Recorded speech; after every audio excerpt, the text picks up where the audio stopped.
Puxa, eu não tinha planejado para hoje começar falando sobre paz, mas não dá, né? Tem que ter uma ligazinha aqui desse assunto e para fazer a liga eu vou agradecer ao meu pai por ter escolhido me ter, né? Hoje o meu pai está completando 40 anos de casado com minha mãe, né? E eu tenho a graça de ter os meus pais casados. Isso é uma graça muito grande. Alguns de vocês eu sei que têm essa mesma graça. E um tanto de nós podemos dar essa mesma oportunidade aos nossos filhos.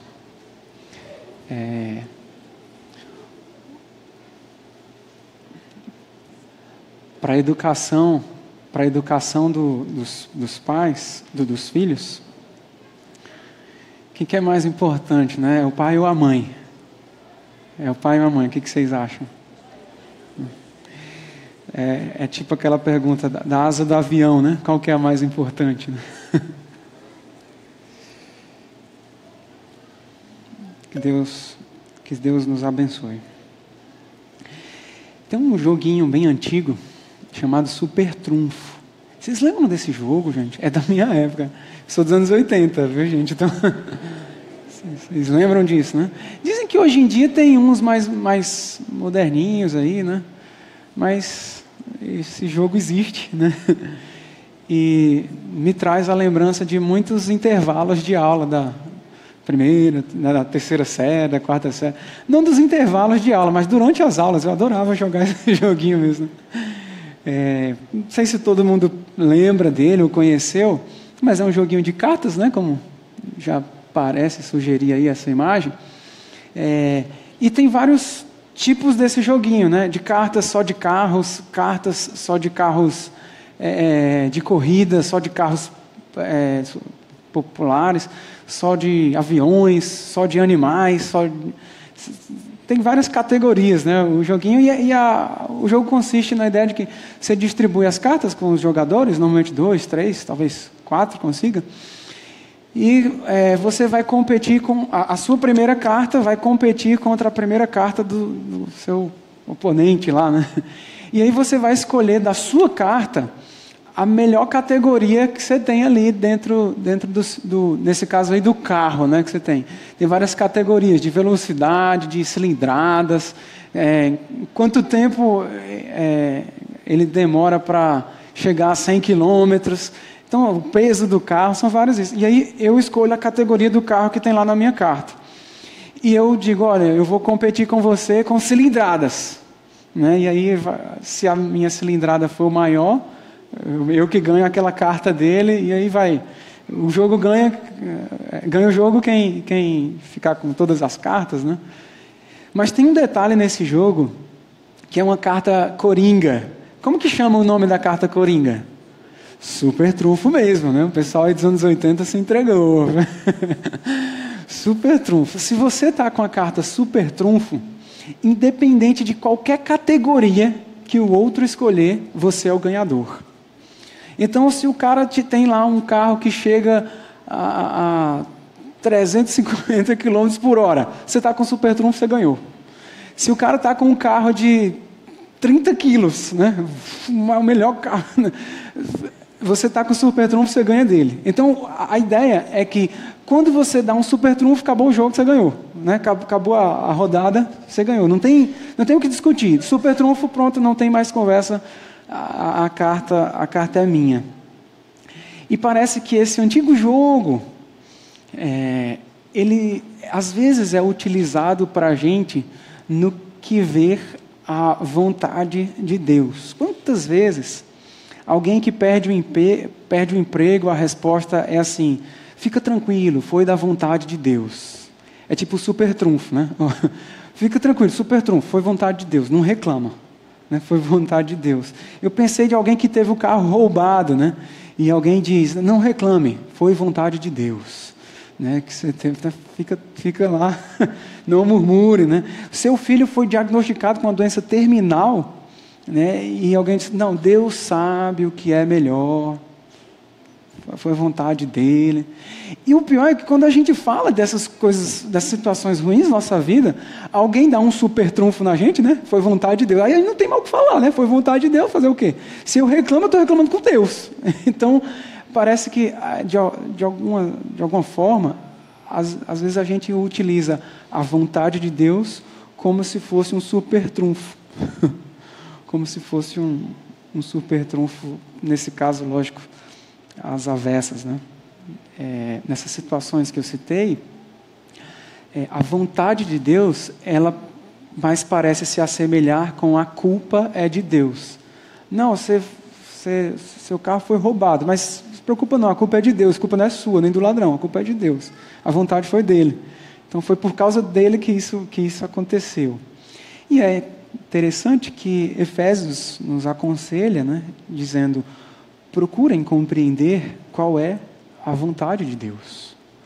Procurem compreender qual é a vontade de Deus. E aqui a gente vê Paulo incentivando a igreja de Éfeso e a nós também, né, a entendermos sobre esse assunto. E a partir desse estudo, eu, desenvolvendo essa série, eu queria ostentar para vocês, né? Eu li 3 livros para construir o texto desses 4 episódios. 3 livros e meio, porque num outro eu dei só uma passada, assim, né? Eu lembro de ter assistido pelo menos 4 outros sermões de outros pregadores pela internet. Eu recebi um outro texto, um sermão prontinho, de um pregador, a pessoa um dos produtores do Ivan Saraiva. Vocês lembram que ele veio aqui? Então eu pedi dele um sermão dele também. Então eu peguei muito material para tentar produzir isso. E vi opiniões diferentes, cada um com uma opinião, cada um que diz uma coisa, e eu resolvi ter a minha própria opinião e apresentar para vocês, né, durante essa série, a minha própria opinião. Toda a minha opinião está aqui dentro desse envelope. E eu queria dar para algum de vocês como conhecer a vontade de Deus. A minha dica, joedística, né? Fruto do que eu tentei produzir. Está aqui, é uma dica só. E eu queria dar para algum de vocês. Mas por eu achar extremamente valioso o que tem aqui dentro, eu não queria dar. Eu queria vender. Eu realmente acho valioso. Não estou brincando com vocês. Então eu queria vender para vocês. Para algum de vocês que... E é vender mesmo, viu, né? Queria vender para algum de vocês. Sem cartão, nem de débito, nem de crédito. Cheque nem proponha, tá? Eu queria vender para algum de vocês que esteja disposto a comprar esse meu conselho. Também não vou colocar um valor muito alto, né? Apesar de eu saber que vale bem mais. Mas acho que é um valor que você pode ter aí na carteira. Alguns de vocês podem ter. R$20. Alguém tem aí R$20 que queira comprar esse meu conselho? É de verdade, tá? Não combinei com ninguém. Não sei se tem também alguém à disposição para comprar. Mas é vendido mesmo. Eu só entrego isso aqui. Como? Pode fazer vaquinha, né? Mas eu só entrego para um. Se a pessoa quiser, ela compartilha. Ninguém... Eu já vi que eu não... Você vai, Rodrigo? Mateuzinho? Puxa. Pelo menos alguém confiou. Mateuzinho. Do Rodrigo. Tá valendo. Mateus, esse é meu conselho para você. Deus te abençoe com isso.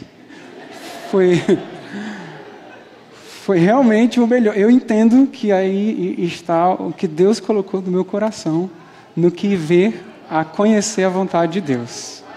Tá? Se quiser, pode, mas se quiser. Você quer abrir? Abre aí. Tu é primeiro.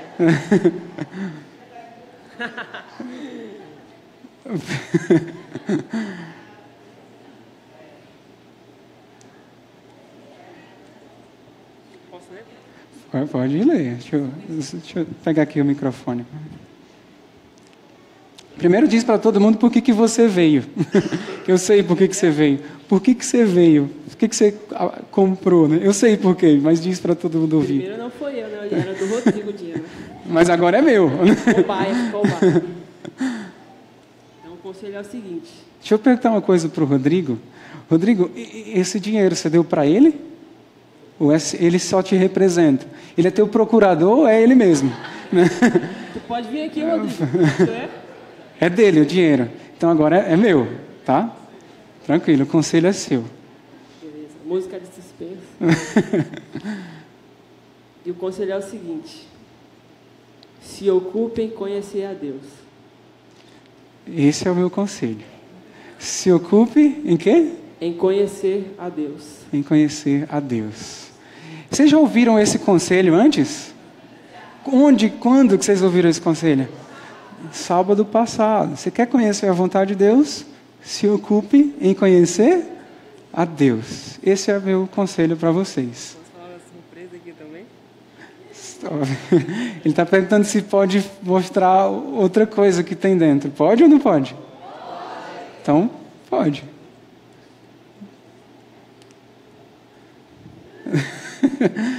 Tem 2 notas de 20.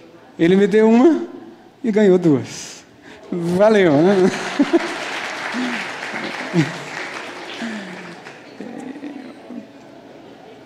Pensa numa igreja abençoada, não é essa, né? Toda igreja que você já foi na vida, você foi lá e deu o dinheiro, doou o dinheiro lá, né? Aqui você vem e ganha. Ô, bênção, gente. Mas vale a pena buscar conhecer a vontade de Deus. Vale a pena buscar conhecer a vontade de Deus. Tem mais conselhos, né? Próxima semana eu vou vender por... Olha, tá valendo a pena a próxima semana vender por 100zão, né? Ô, gente, é o 2º episódio, mas eu não queria que vocês esquecessem do primeiro. Não queria que vocês esquecessem do primeiro. Muito mais importante do que conhecer a vontade de Deus é conhecer o próprio Deus. É conhecer o próprio Deus. O mais importante do assunto da vontade de Deus é Ele mesmo. E saber disso nos ajuda a perceber que nem tudo que acontece é da vontade de Deus. Nem tudo que acontece. Eu digo isso a partir de uma perspectiva, né, de entender vontade como sendo desejo, como sendo querer. Nem tudo é o desejo de Deus, nem tudo que acontece é o que Deus queria que acontecesse. Eu digo isso porque a palavra vontade na Bíblia, ela tem diversos sentidos, muitos mesmos. Se a gente juntar as palavras gregas, hebraicas e umazinha que tem em aramaica, que são, da forma como a Bíblia foi escrita em seu original, existem 6 palavras que são traduzidas para o português como vontade.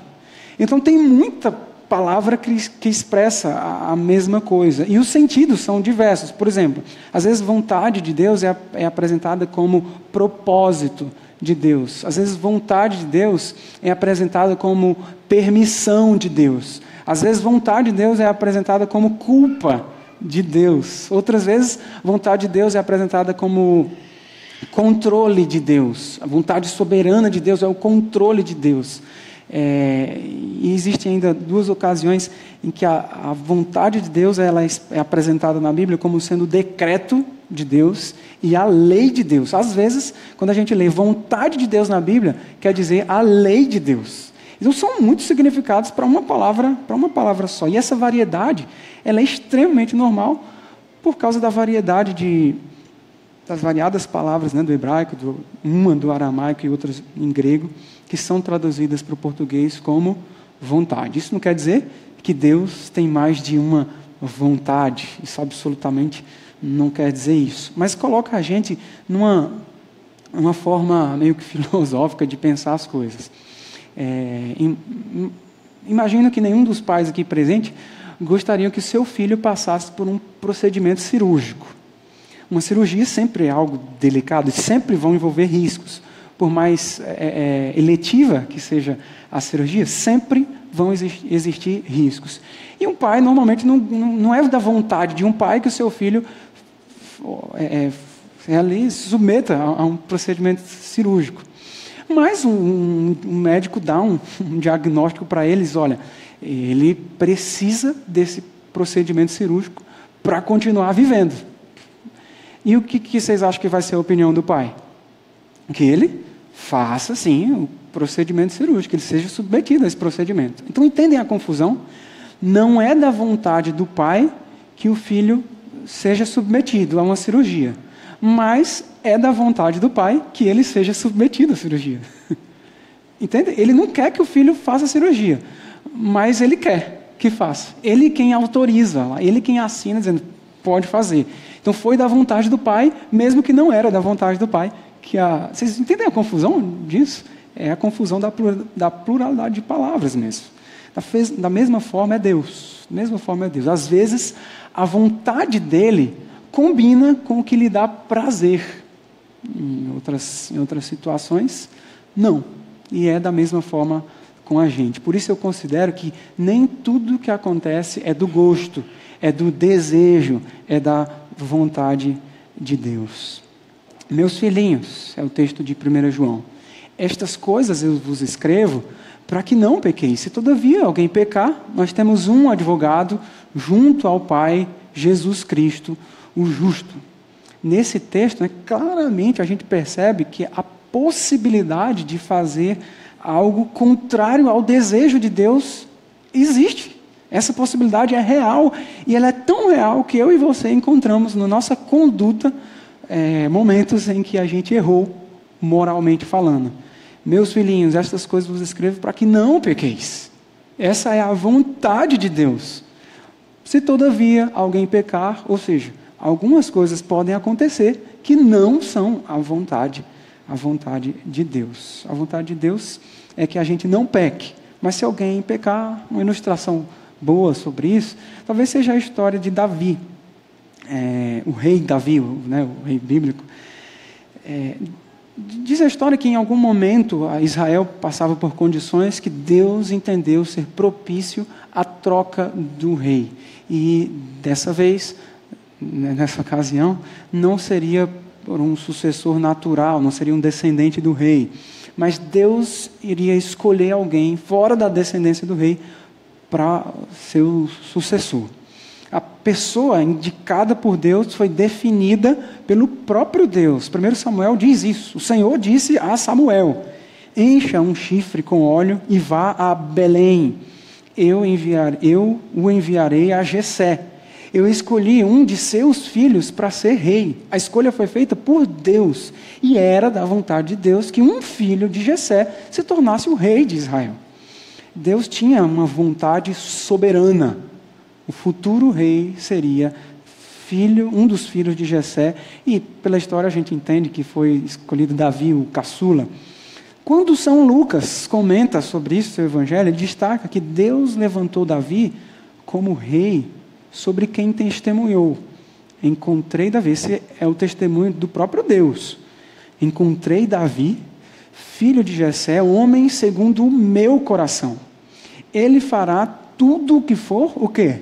Da minha vontade. Quando Deus encontra Davi, ele diz, ele fará tudo o que for da minha vontade. Talvez você conheça a história de Davi, e uma das cenas mais lembradas da sua vida como rei, já rei, é a situação quando ele engravidou uma menina do reino, uma menina que era casada. Como ela ficou grávida, sem ter, por algum motivo, o marido dela não estava com ela, então, evidentemente a gravidez, o pai da criança não era o seu marido. A estratégia de Davi foi matar o marido dessa menina e casar com a pobre viúva, não? E aí ia sair bem na foto dessa história. Certamente, isso que Davi fez não foi da vontade de Deus. Adultério, assassinato, mentira, tudo isso que Davi fez não foi vontade de Deus. Mas, antes de Davi fazer isso, a opinião de Deus sobre Davi é que ele fará tudo o que for da sua vontade. Como que a gente concilia essas duas ideias? Se o sucesso ou o fracasso das nossas decisões depende de estarmos seguindo o plano específico de Deus, como é que a gente pode dizer a mesma coisa sobre Davi, que se tornou adúltero e um assassino deliberado? Certamente esse incidentezinho com Batseba e Urias, o nome desse casal da história, ele não estava no script, essa história, esse ocorrido, esse fato. Mesmo assim, o livro de Atos registra Davi como um homem que realizou toda a vontade de Deus. Se ele realizou toda a vontade de Deus, será que isso era a vontade de Deus? Mas a Bíblia também diz que adulterar e matar não é vontade de Deus. Por que ele cumpriu toda a vontade de Deus? A verdade é que Deus nos escolheu nele antes da criação do mundo para sermos santos e irrepreensíveis em sua presença. Essa é a vontade de Deus. O objetivo de Deus, o desejo de Deus, que a gente seja santo e irrepreensíveis. Por isso, a partir dessa perspectiva, o que a gente sabe até aqui são 4 pontos. Primeiro, Deus tem um plano para cada indivíduo. Que a gente seja santo e irrepreensível. Segundo ponto, Deus trabalha de todas as maneiras para que o seu plano se concretize na vida dos indivíduos. Terceiro ponto, os planos de Deus permitem que as pessoas escolham livremente. Os planos de Deus são apresentados com liberdade. E o quarto ponto, essencial para esse entendimento, para fechar esse capítulo, as nossas escolhas, elas não necessariamente alteram o plano de Deus. O que muda, na realidade, é a nossa referência ao seu objetivo final, o objetivo final de Deus. Se eu escolho viver fora ou completamente distante da vontade de Deus, o seu propósito final não é prejudicado. Assim, é plano de Deus que se eu vá morar em São Paulo, é o plano de Deus, é a vontade de Deus que eu vá morar em São Paulo. Mas eu desejo ficar morando aqui em Manaus, eu vou ficar morando aqui em Manaus. Mas o plano de Deus vai continuar sendo que eu vá para São Paulo. É um exemplo meio que sai natural agora, que talvez fique mais fácil de entender se eu der algum exemplo com aspecto moral. Imagine que é plano de Deus que eu seja fiel ao meu cônjuge, minha esposa, ao meu marido. É plano de Deus que eu seja fiel a ele ou a ela? É plano de Deus. Mas eu usufruo da minha liberdade traindo o meu cônjuge. Continua sendo plano de Deus que eu seja fiel a ele ou a ela? Sim. Então, os planos de Deus não mudam com as nossas ações, com o usufruto da nossa liberdade. Continua sendo o plano de Deus que eu seja fiel a ele, a ela. Por isso que Jó, com essa contemplação, que Jó afirma, bem sei que tudo podes, e que nenhum dos teus planos pode ser frustrado. Continua sendo o plano de Deus não é frustrado. Independente ou mesmo em detrimento das nossas ações e decisões. Uma das características mais significativas do reino de Deus é a liberdade. E isso, por si só, já demonstra que nem tudo que acontece no reino de Deus é do desejo de Deus, é do querer de Deus. Era como Ele queria que tivesse acontecido. Segundo e último ponto que eu queria mostrar para vocês hoje, nesse sermão, ele está relacionado aos métodos que nós utilizamos para conhecer o gosto de Deus. Eu toquei um ponto na semana passada sobre isso, mas agora eu quero me delongar, usar um capítulo todinho para falar sobre isso. Diversos cristãos, na busca por compreender a vontade de Deus, eles findam utilizando alguns métodos peculiares. Por exemplo, caixinha de promessas. Já viram alguém utilizando caixinha de promessas para saber a vontade de Deus? É curioso que todos os versinhos que tem escrito ali, a pessoa vai escolher um versinho, todos os versinhos são bons. né? Sempre é coisa positiva para ele. Nunca tem um versinho para dizer, vai lá e doa, né? Doa os teus bens e dá aos pobres, né? Pega os teus bens e dá aos pobres. Não tem, lá só estão promessas. Deus te abençoará nesse dia, né? O choro pode durar uma noite, mas a alegria vem pela manhã. Então só tem coisa boa. Então a vontade de Deus é só assim. Ah, cara, bom demais esse Deus da caixinha de promessas. Tem gente que tenta buscar a vontade de Deus a partir de sonhos. E eu lembro, né, de minha mãe sempre me faz lembrar desse episódio, na minha infância ainda, quando eu estava numa igreja adorando a Deus, e alguma pessoa ali, uma irmã, ela pediu a palavra para dar um testemunho. E o testemunho dela foi que ela estava orando a Deus, pedindo que Ele respondesse qual igreja que ela tinha que frequentar. E ela disse que estava passando na frente da minha igreja, né? No sonho ela estava andando ali na calçada, e ela passando na frente da igreja, ela olhou um pouquinho para cima e viu que em cima da igreja tinha nuvens num formato de uma palavra. A palavra era Jesus.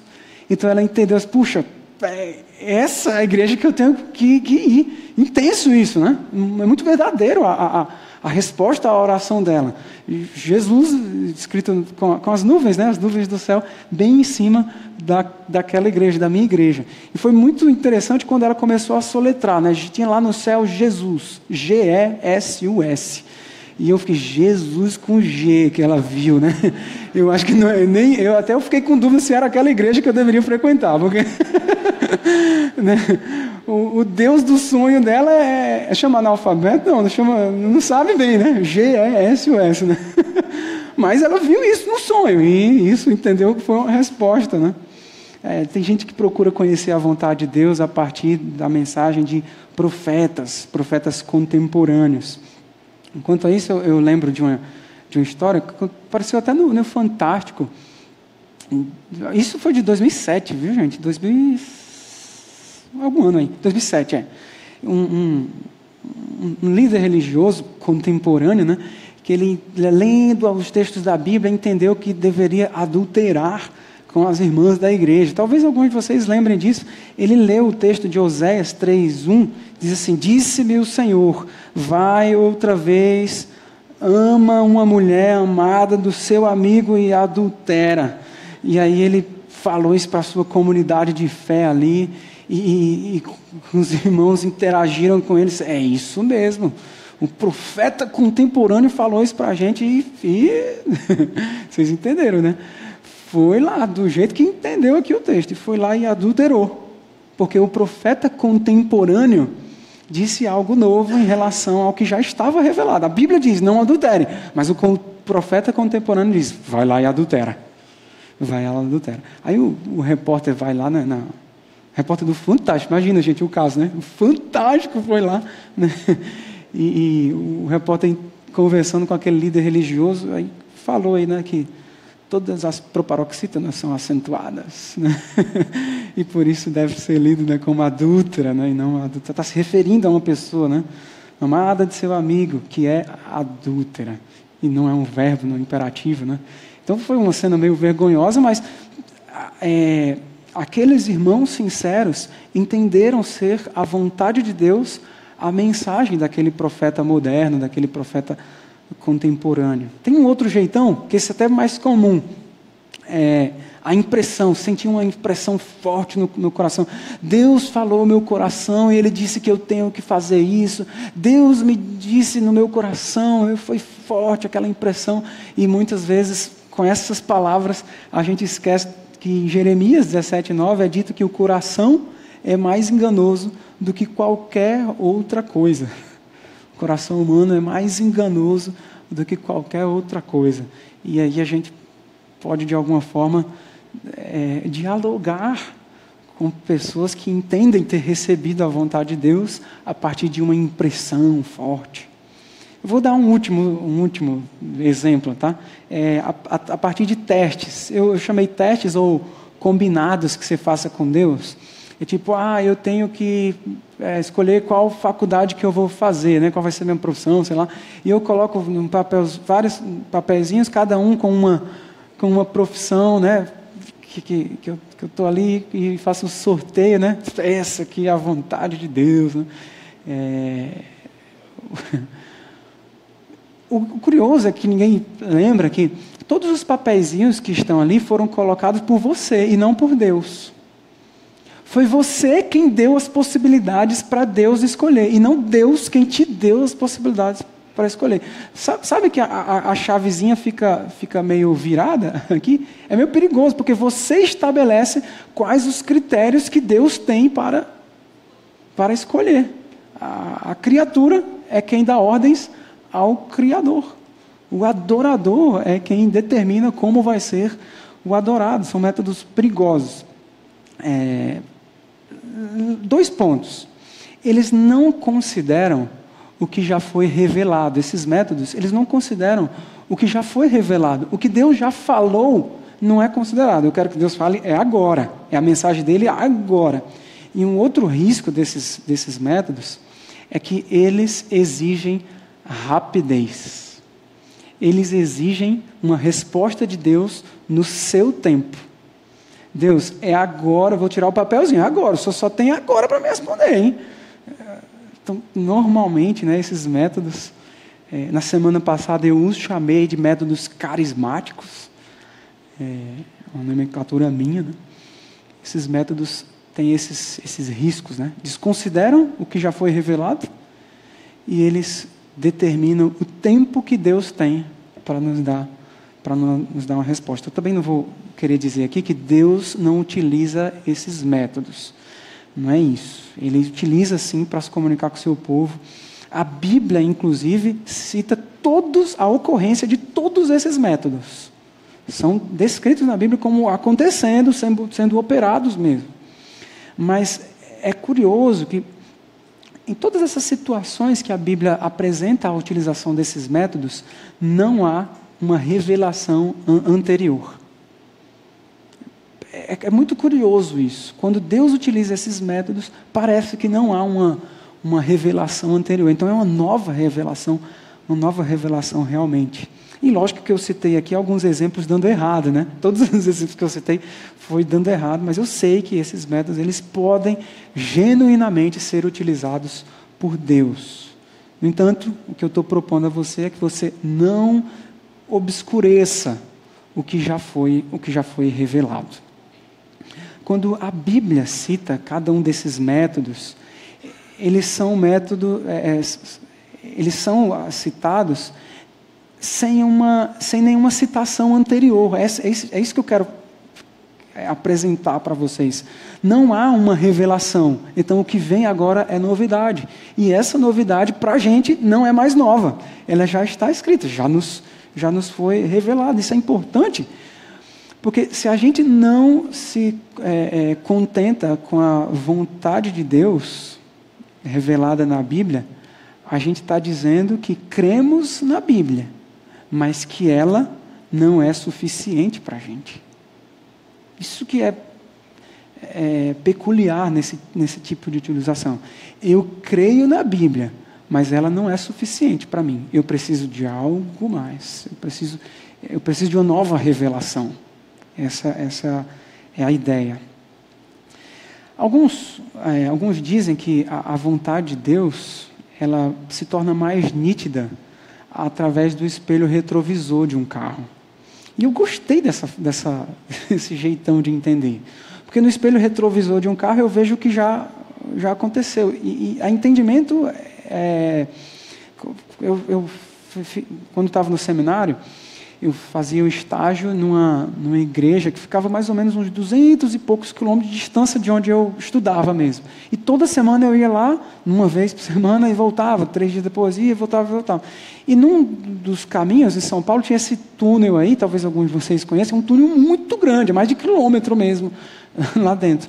E é interessante porque em São Paulo sempre eles chamam de rodovia lá, nessas ruas grandes, essas BRs que a gente chama, eles chamam de rodovia lá, e as rodovias lá são em altíssima velocidade, né? Coisa de 120 km por hora, a máxima permitida. E lá foi a primeira vez que eu vi mínima permitida, né? 80 km por hora é a mínima, não pode andar menos que isso. Então todo mundo anda lá chutado mesmo, né? E eu lembro de algumas situações que eu pegava carona com alguém, e toda vez que a pessoa ia entrar num túnel, ela continuava chutada. Esse túnel ficava bem numa curva, assim, você não dava para ver nada do que tinha lá dentro, não dava para ver. Mas ele estava a 100 por hora, era 100 por hora que ele entrava dentro do túnel, e vai que tivesse um engarrafamento lá dentro. Era só engavetando, né?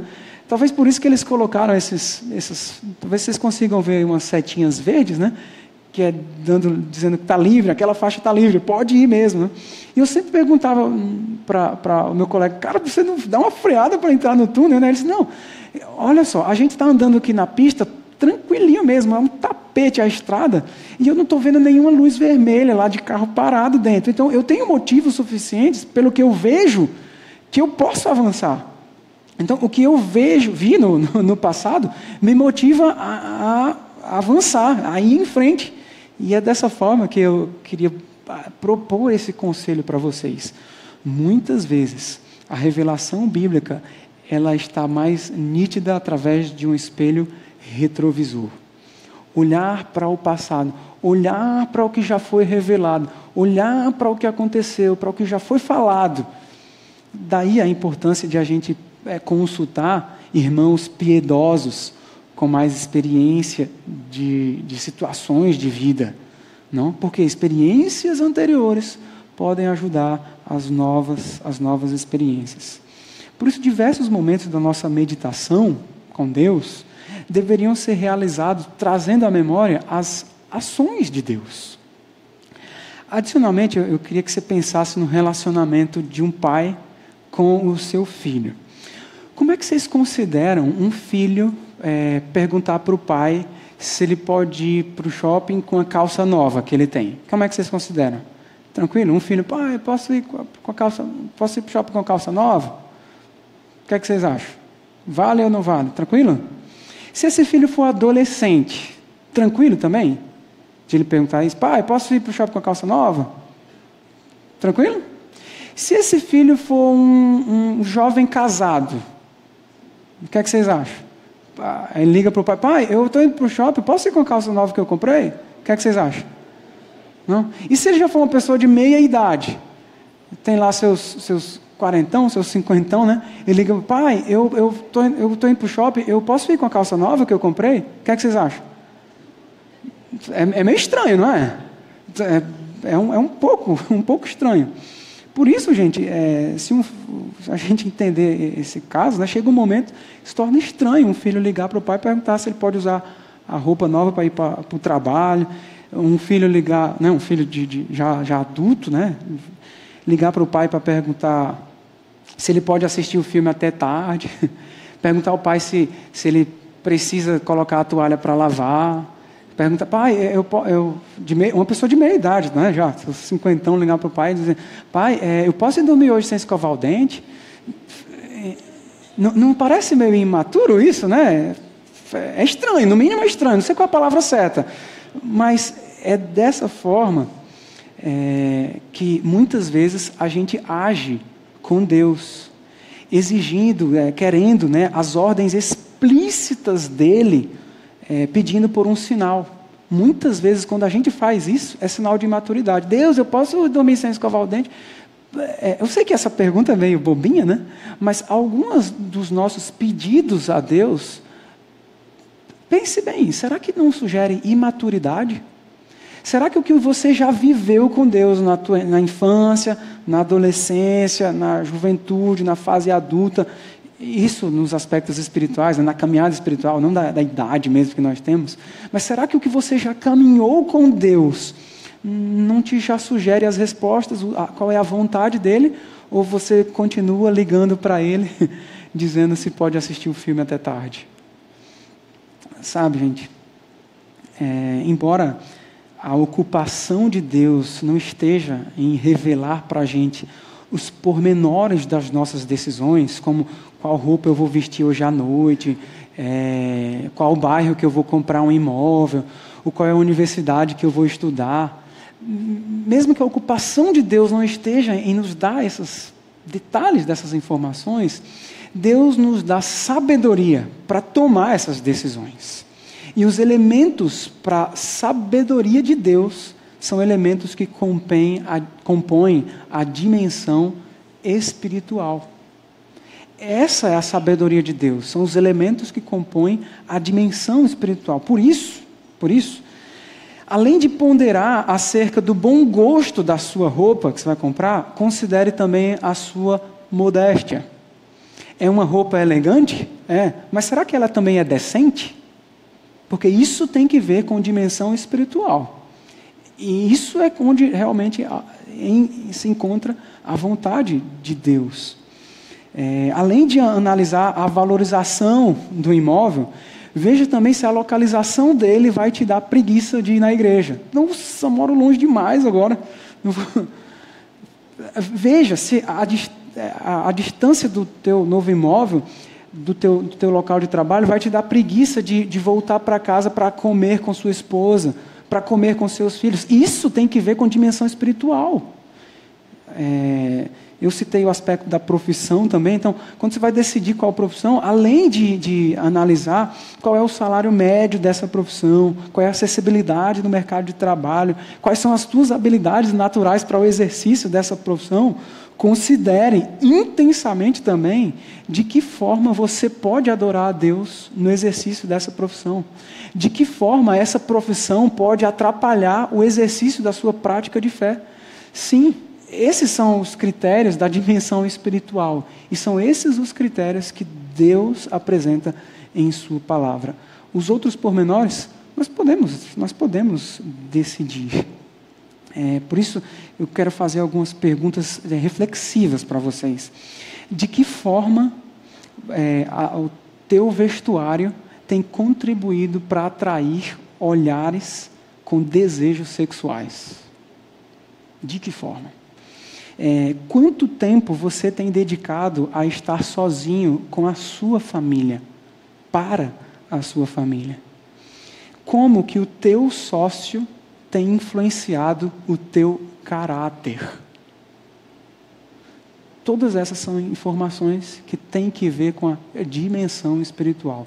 E parece que o silêncio sugere que nós temos no coração uma resposta quanto a isso. Ou seja, nós temos no coração a vontade de Deus. Responder essas perguntas de forma honesta, analisar essa resposta a partir de princípios bíblicos, certamente vai te ajudar na tomada das decisões dessas pequenas, entre aspas, pequenas coisas. Para um grande número de pessoas, a religião ela é primariamente uma coleção de crenças que deve ser aceita, ou uma série de rituais que devem ser operados, que devem ser repetidos. Mas, na realidade, a religião real não são rituais ou crenças, mas uma forma de ver. Ela não muda os fatos do mundo em que a gente vive, mas ela transforma a maneira de ver e de interpretar os fatos que a gente tem ao nosso redor. As circunstâncias, elas podem permanecer as mesmas, porém a leitura dessas circunstâncias é alterada e permite a cada um de nós a experimentar uma libertação antes desconhecida e viver em outro nível de existência. Parece que a história de Agar, uma das concubinas de Abraão, ilustra bem essa situação. Agar, ela foi rejeitada pelo pai do seu filho. Ela foi rejeitada pela esposa do pai do seu filho. E ela foi expulsa de casa, junto com seu filho, mandada a correr pelo deserto. E andando sem encontrar lugares onde ficar, andando pelo deserto sem encontrar caminhos por onde andar, ela simplesmente entrou em desespero, num colapso situacional. E ela simplesmente, a sua atitude foi colocar seu filho meio que na sombra de algum arbusto, e ela ia ao mais distante possível. E o texto bíblico diz que a fala dela é que ela quer ficar distante dele porque não quer vê-lo morrer. Não tem o que fazer sem água, sem comida, sem rumo a seguir. Desespero total. E ela senta uma distância específica para simplesmente aguardar a morte. Sem rumo, sem caminho, eu só agora vou esperar o ponto final da minha história, da história do meu filho. O verso de Gênesis 21 diz que Agar levantou a voz e chorou. E Deus ouviu a voz do menino. Quando as Escrituras dizem que Deus viu ou ouviu alguém em desespero, isso invariavelmente significa que Deus vai agir. Ele vai colocar sua mão, suas ações vão ser operadas. E em nossa percepção, o que Deus deveria fazer nessa situação? Ora, o meu jeitão de pensar, eu acho que Deus deveria colocar uma árvore frutífera ali no deserto, colocar um sinaleiro apontando para onde seguir, um oásis, fazer um oásis aparecer ali no deserto, com cachoeira até, esse oásis, para que a continuidade da vida de Agar e de seu filho continuasse existindo naturalmente. Mas Deus não atendeu a oração do filho de Agar do jeito que eu achava que ele deveria atender. O jeito que Deus encontrou para atender a oração de Agar é dito no verso seguinte: Deus lhe abriu os olhos e ela viu um poço de água. Percebem que não foi nada sobrenatural que aconteceu? O texto nos sugere, nos empurra a entender que o poço já existia, porque o milagre aconteceu foi com ela abrir os olhos. Ela perceber por onde estava passando. Menino, olha ali o poço de água, abastece lá a botija. O milagre não foi algo sobrenatural. O milagre de Deus, a ação de Deus para salvar Agar e o seu filho foi mostrar o que já estava dito. Deixar claro o que já era visível, já podia ser visto. O deserto parecia muito árido e cruel para Agar, mas quando ela viu o que já tinha sido revelado, ela percebeu que aquele lugar do deserto era o melhor lugar que ela poderia estar no deserto, junto a um poço de água. Pode ser que a sua dúvida ela seja intensamente cruel e inteiramente sem saída. Mas ela só será assim até que Deus lhe abra os olhos. Talvez apenas uma olhada no retrovisor, né? O retrovisor que mostra, né, com nitidez o que já foi revelado, faça com que você abra os olhos a perceber qual é a vontade de Deus, quais são os poços que Ele construiu ao nosso redor, através da sua palavra.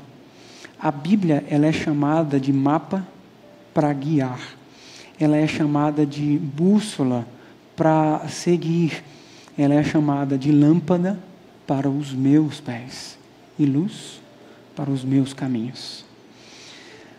A mensagem de hoje nos faz voltar para este livro, onde a vontade de Deus em sua dimensão espiritual já foi total e completamente escrita. Quer saber qual é a vontade de Deus? Conheça a Deus primeiro. Conheça a Deus primeiro. Esse é o primeiro passo. Quando você conhece Deus, você tem ouvido a voz dele.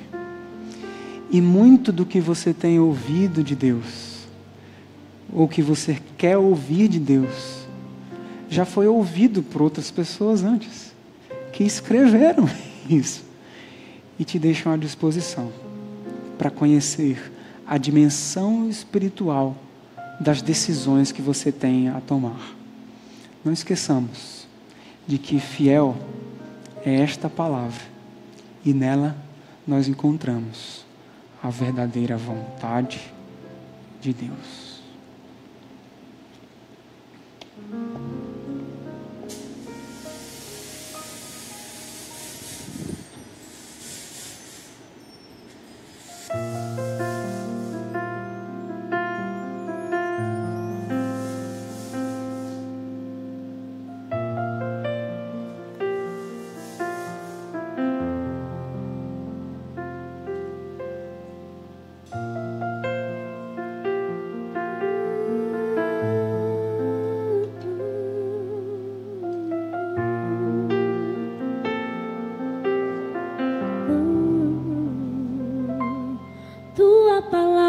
palavra é luz para o meu caminho.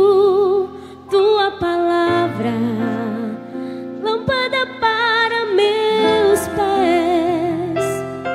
Tua palavra é luz para o meu caminho. Tua palavra, lâmpada para os meus pés.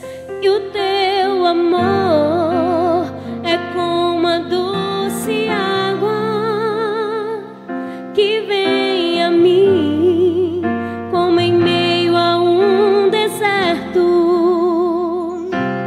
como orvalho que desce em plena terra seca e dela faz surgir verdes pastos, como orvalho que desce em plena terra seca e dela faz surgir verdes pastos. Quero fazer valer tua palavra em mim, para que o doente tenha onde se curar. Quero fazer valer tua palavra em mim, para que o mundo saiba que tu és Senhor. Tu és Senhor. Tu és Senhor Jesus. Tu és Senhor. Pois em meio a tua palavra se fizeram os céus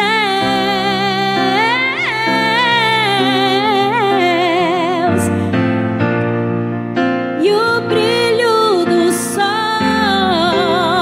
se fez reinar em meio às trevas. Quero fazer valer tua palavra em mim, para que o doente tenha onde se curar.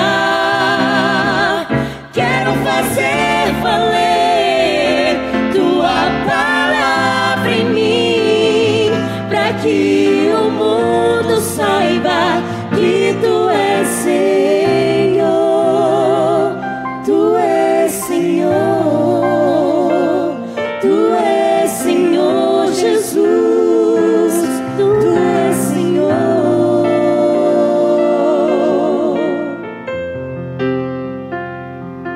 Tua palavra é luz para o meu caminho. Tua palavra, lâmpada para os meus pés. Vamos falar com Deus.